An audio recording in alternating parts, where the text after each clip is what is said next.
The films showed crystal-like abstract color patterns that changed and blended with each other. The patterns were produced by using crystallizing chemicals and polarized light, which were then synchronized to a variety of recorded musical tracks. The process was developed by English psychologist and scientist Cecil Stokes, who was the founder and technical director of the company. Stokes was issued patent 229-2172 on August 4, 1942, for process and apparatus for producing musical rhythm in color.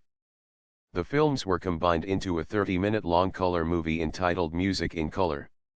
The first films were presented to the public in 1940 in San Diego and were then shown at various theaters in the United States and Canada.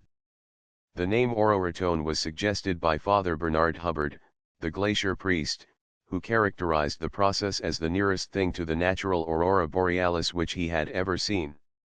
The known films include Clair de Lune, Claude Debussy, played by André Castellonets and his orchestra, Going My Way, sung by Bing Crosby and accompanied by Lt.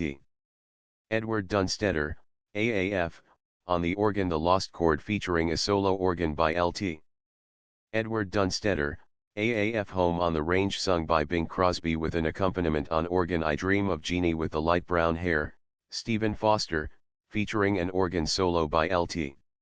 Edward Dunstedter, AAF, Ave Maria, by Franz Schubert, sung by Bing Crosby with an organ accompaniment, Now the Day Is Over, sung by Bing Crosby, When You Wish Upon a Star, sung by Bing Crosby when the organ played, Oh Promise Me, sung by Bong Crosby with an organ accompaniment by Lt.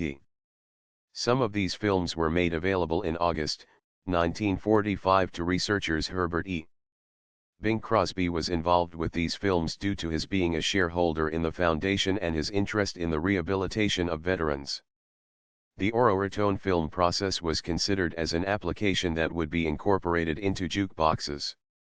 A restored version of When the Organ Played, Oh Promise Me, taken from a 16mm film, is viewable on YouTube.